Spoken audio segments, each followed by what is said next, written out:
On évoquait dans la première partie la course à pied et les marathons. Décrocher une médaille d'or aux Jeux Olympiques, c'est le rêve de tout sportif de haut niveau. Comment y parvenir? Avec quel sacrifice? À 115 jours exactement des JO de Rio, nous recevons deux grandes championnes, l'ex-escrimeuse Laura Flessel, quintuple médaillée olympique, dont 2 médailles d'or. Bonsoir, merci d'être avec nous. Et puis Gladys Sepang, merci également d'être avec nous. Vous êtes taekwondoïste, j'espère que je l'ai bien prononcé, et vous visez, vous, la médaille d'or cet été aux JO de Rio. 115 jours, je le disais, un peu moins de 4 mois, donc Gladys Sepang, vous visez l'or. Où en êtes-vous dans votre préparation? Vous avez été blessée au genou récemment, il me semble. Comment allez-vous? Je vais très bien, merci. J'ai été blessée au genou au mois de décembre et j'ai subi une intervention. Et là, je suis en période de rééducation. Et voilà, les Jeux Olympiques, c'est vraiment une grande ambition pour moi. Voilà, je suis vraiment à la poursuite de l'or. J'ai vraiment envie de ramener ce titre olympique pour la France. Ça fait quand même 3 Olympiades que je cours après. Et... Ouais. Vous aviez obtenu le bronze au JO de Pékin, c'était en 2008. Qu'est-ce qui vous a manqué pour décrocher le précieux sésame? Je crois qu'il m'a manqué la réussite des champions, tout simplement. Gagner une médaille d'or olympique, c'est vraiment beaucoup de sacrifices. C'est une grande implication au quotidien et il faut être prêt le jour J. Et jusqu'à présent, je n'ai pas réussi à le faire encore, en tout cas aux Jeux Olympiques. Donc je compte bien tout mettre en place pour que ce soit un concours gagnant au mois d'août prochain. Laura Flessel, vous êtes désormais coach. De manière générale, même si vous ne partagez pas la même discipline, est-ce que vous avez un conseil ce soir à donner à Gladys Sepang, vous qui avez glané 5 médailles olympiques? 5 médailles olympiques, 2 d'or. Donc c'est vrai qu'on suit le parcours de Gladys. Moi, ce qu'il faut, c'est qu'elle continue à rester dans son énergie. Et puis le jour J, c'est le lâcher prise. Il faut qu'elle vive son jeu, son rêve, qu'elle se mette pas de barrière et qu'elle aille conquérir son Graal olympique, puisque ça n'arrive en général qu'une seule fois. Ouais. Donc du coup, elle a 12 ans d'expérience. Et c'est vrai que ce qui est intéressant, c'est sa manière en fait à appréhender. Lorsqu'elle dit j'ai été blessée, mais je serai prête le jour J. La compétition, c'est le jour J, c'est pas aujourd'hui. Ouais. Donc du coup, elle est vraiment en fait dans une dynamique positive. Gladys Sepang a prononcé ce mot sacrifice. Je l'évoquais également. Dites-nous ce soir, qu'est-ce que ça nécessite comme sacrifice d'enchaîner les médailles de la sorte? On imagine bien entendu que ce sont des entraînements drastiques, draconiens, tous les ans, tous les mois, toutes les semaines. En fait, c'est vivre avec la peur très fort, vivre avec des grandes émotions, la joie, la peur, l'envie. On ne pourrait pas vivre autrement sans sacrifice. C'est-à-dire qu'on a signé pour l'extrême entraînement, c'est de la rigueur au quotidien, c'est partir, s'éloigner de sa famille, mais avoir un environnement très proche aussi qui nous sécurise. Donc voilà, on vit des événements forts, mais en l'occurrence, ces sacrifices, c'est pour aller chercher, gérer le Graal olympique, l'or olympique. Alors l'effervescence va commencer à monter. Vous-même d'ailleurs, toutes les deux, vous revenez tout juste, il me semble, d'une séance photo. Est-ce que je vous vois sourire, Gladys Sepang? Comment ça s'est passé? Première expérience pour vous, on imagine? Une de mes toutes premières expériences, et c'est vrai que c'est quelque chose de très plaisant. Ça change vraiment de notre cadre habituel. Et là, on a essayé de se faire toute belle, toute jolie pour être belle pour la séance photo. C'est le tatami de la mode, là.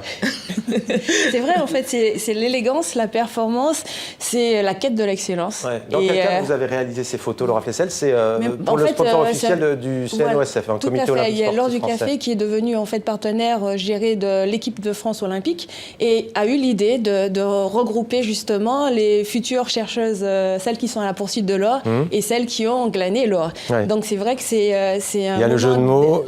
Oui, et puis un échange. Et puis c'est vrai que ces moments de partage nous font du bien. On voit ces photos d'ailleurs, c'est vrai que l'or, qu'on le veuille ou non, a cette couleur prestigieuse, la Coupe du Monde de football, événement planétaire, mais aussi donc les médailles d'or ont cette matière qui claque en fait.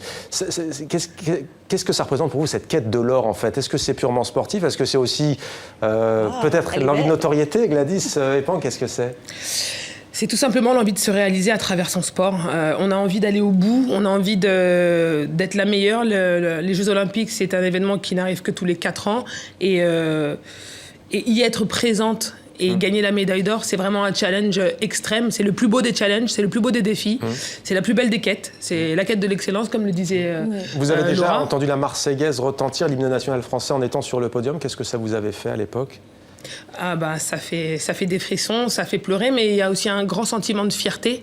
Et moi, ce que j'ai envie de dire, c'est que voilà, Laura, c'est un peu le chef de file de toutes ces filles qui ont fait ces photos-là, et on a tout envie de lui ressembler, on a tout envie de gagner l'or. On sera pas loin, on sera très proche. Voilà, et on sait qu'elle sera là pour nous coacher un peu à distance ce jour-là. Et puis le Graal olympique, c'est l'olympisme, c'est vraiment la compétition la plus importante dans la carrière. On est reconnu par nos pairs, on est intégré, accepté par tout le monde. Donc c'est vrai que lorsqu'on voit des partenaires comme l'Or du Café investir dans notre programme, dans vos programmes vers cette conquête, cette poursuite de l'or, mais on est tout juste super heureux. Laura Flessel, vous serez au JO de Rio puisque vous êtes désormais entraîneuse, vous êtes coach comme vous dites. Voilà. L'escrime a traversé une période difficile après vos titres successifs. Où en est aujourd'hui la discipline? Alors je vous dirais que l'équipe de France aujourd'hui est prête. Elle est prête en fait à partir, aller chercher le Graal olympique. On a eu une déconvenue aux Jeux de Londres, mais en fin de cycle, il y a eu un renouveau. Les sportifs sont restés. Aujourd'hui, on voit Isaura Tibus qui est 5e mondial. On a Gauthier Grumier qui est premier mondial. Et je pense qu'on a une équipe forte de cette désillusion. Ils ont su gérer l'échec. Ils sont en train de se reconstruire et ils seront prêts. Je pense qu'ils ne rêvent pas de la deuxième place. Sur le taekwondo, on n'en a pas beaucoup parlé. Est-ce que c'est un sport qui crée des émules? Est-ce qu'après votre titre, est-ce que vous pouvez nous dire s'il y a de plus en plus de licenciés concernant cette discipline? On sait qu'à une période, il y a eu un mouvement en faveur de ce sport. Qu'en est-il? C'est toujours en pleine évolution, en pleine progression. J'ai envie de dire, voilà, le taekwondo, c'est un sport pourvoyeur de médailles. On a eu la chance à Londres d'avoir 2 qualifiés et 2 médailles, ce qui manque au taekwondo pour que ça explose et que ça devienne un sport comme l'escrime ou bien la natation, c'est des titres olympiques, quoi. On a évoqué dans la première partie le long combat, le marathon des femmes pour pouvoir accéder tout simplement à la course à pied, courir ne serait-ce que dans la rue, par exemple. Vous qui êtes des sportives femmes, est-ce que vous avez déjà, depuis le début de votre carrière, senti parfois des remarques, des réticences autour de vous? Bien, dans mon sport, non. On a la chance de faire un sport qu'on pratique en même temps que les garçons, avec les garçons à leur côté. Et on a la chance d'apprendre beaucoup de ce qu'ils font. Et nous, ils nous aident au quotidien et au contraire, ils nous mettent en valeur. Et puis, en ce moment, j'ai envie de dire que nous, les filles, dans le taekwondo ou dans les sports de combat en général, on a le vent en poupe et on ramène pas mal de médailles. Donc, voilà. Dans l'escrime, c'est un sport mixte aussi, donc on n'a pas ce problème. Et de manière générale, si on ouvre justement, puisque dans vos disciplines, ça va plutôt bien, quel est votre regard justement sur cette question-là? En quoi est-ce pour certaines sportives un combat au quotidien? Aujourd'hui, et là je vais enfiler la casquette de la responsable en fait du comité éthique et valeurs du sport. On travaille sur la féminisation du sport, sur la gouvernance. Je pense qu'aujourd'hui, il y a une prise de conscience. On doit continuer à travailler en ce sens pour permettre de donner, gérer un espace de vie et de pratique à tout le monde. Et effectivement, il y a des clubs où il y a, dans certaines disciplines, il y a ce problème, cette petite peur. Donc du coup, il faut damer en fait le terrain et laisser les autres évoluer, parce qu'en fait on parle pas que de sport de performance, on parle aussi de cohésion, on parle d'inclusion par le sport et de santé. Il y a aussi la question de l'argent et vous allez comprendre pourquoi. Il y a peut-être un lien de corrélation. Prenons aujourd'hui par exemple des joueuses de soccer, comme on dit aux États-Unis, de football. Elles demandent à être payées de la même manière que les hommes. On n'a pas encore la réponse de la fédération, mais elle pourrait très bien, comme c'est souvent le cas, leur dire oui, mais il y a les droits de télévision, de diffusion, et ça génère beaucoup plus d'argent les compétitions masculines que les compétitions féminines. Que répondez-vous à ces arguments justement financiers? C'est vrai que c'est quelque chose qui est assez délicat. Je ne sais pas comment ils pourront solutionner ce problème-là, mais je sais qu'il y a des sports où on rémunère les garçons autant que les filles. C'est le cas dans mon sport, en taekwondo, les garçons sont autant rémunérés que les filles. C'est le cas aussi au tennis, je crois, si je ne me trompe pas.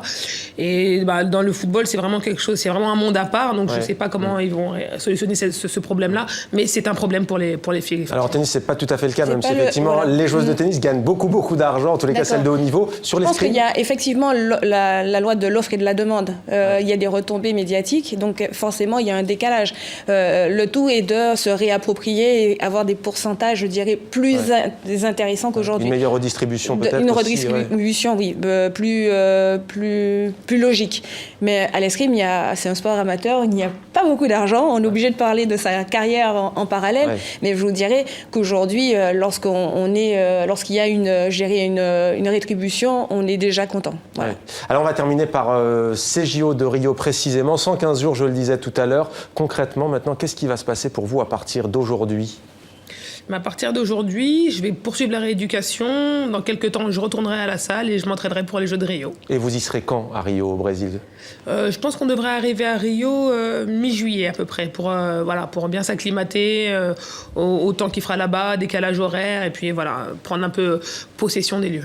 Même question, quand est-ce le départ pour vous? Le départ, en fait, déjà la semaine prochaine, on partira au test event. Ouais. Donc, ce sera la dernière compétition sur le territoire à Rio. Ce sont des tests préalables. Hein, c'est des pour tests participer à ces JO. pour l'escrime. Et puis après, on fera un stage terminal, nous, à Houston, pour se réapproprier le décalage. Et le 6 août, ce sera le début et pour en tant Nathalie. qu'entraîneuse, quel est votre programme en fait? Je ne suis pas entraîneuse. Coach. Je suis coach. Ah, mais il faut trouver un mot francophone. Je n'ai pas le droit de prononcer ce mot, donc je prononce les deux. Mais entraîneur, c'est un diplôme. Donc du coup, moi, j'interviens sur le management. Management et la gestion. Alors, sur tout ce qui est structure en fait du comportement et stratégie de piste. Est-ce que vous devez continuer à vous entraîner vous-même? J'ai créé un club à Clichy Escrime pour justement tous les passionnés d'escrime, mais j'ai perdu un pari, donc de temps en temps, je remets la tenue.